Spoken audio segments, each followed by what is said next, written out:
সৎসঙ্গে স্বর্গবাস, অসৎসঙ্গে সর্বনাশ। এই কথাটি খুবই জনপ্রিয়, আমরা শুনে আসি। তো সে একটা গল্প বলছি। আইনস্টাইন যখন চারিদিকে যখন বক্তৃতা দিত, তার ড্রাইভার ছিল। ড্রাইভার আইনস্টাইনের সঙ্গে থেকে থেকে সে অনেক কিছু শিখে গিয়েছিল। তো একদিন বড় জায়গায় বক্তৃতা দেওয়ার ডাক এসছে। তো যখন গাড়ি করে আসছে, ড্রাইভার আর আইনস্টাইন যখন দুজন গাড়িতে চেপেছে, দিয়ে তখন বলতে বলতে আসছে ড্রাইভার, বলছে, শুনুন, আপনি যা বক্তৃতা দেন না, যেখানে যা বলেন আমার সব মনে আছে, স্মরণে আছে, আমি সব বলতে পারবো। তখন আইনস্টাইন বলছে, তাই বুঝি? তাহলে তুমি এক কাজ করো, এইখানে যে সভাটি ডেকেছে সেইখানে গিয়ে তুমি বক্তৃতা দাও, তুমি সেই সভাটি পূরণ করো, আমি ড্রাইভার হয়ে গাড়িতে বসে আছি, বুঝলে? তখন বলছে, হ্যাঁ তাহলে ঠিক আছে। তখন আইনস্টাইন ড্রাইভার জায়গায় বসে গেল, আর ওকে তখন ও সমস্ত ড্রেস ফ্রেস আইনস্টাইনের মতো পরে সভাতে গেল।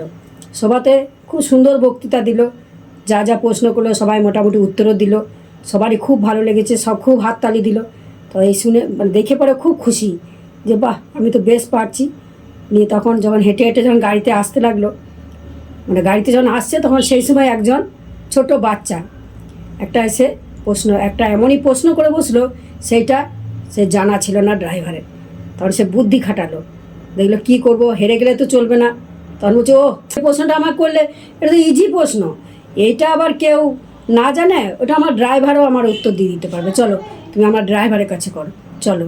এই ড্রাইভারের কাছে চলো বলে ড্রাইভারের কাছে নিয়ে এলো, মানে আইনস্টাইনের কাছে নিয়ে এলো।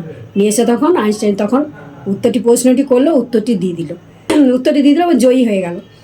তো তখন খুব খুশি। তো এই জন্য বলছে যে সৎসঙ্গে স্বর্গবাস, অসৎসঙ্গে সর্বনাশ। ভালো মানুষের সঙ্গে থাকলে, ভালো কিছু গুণ অর্জন করলে পরে সেটা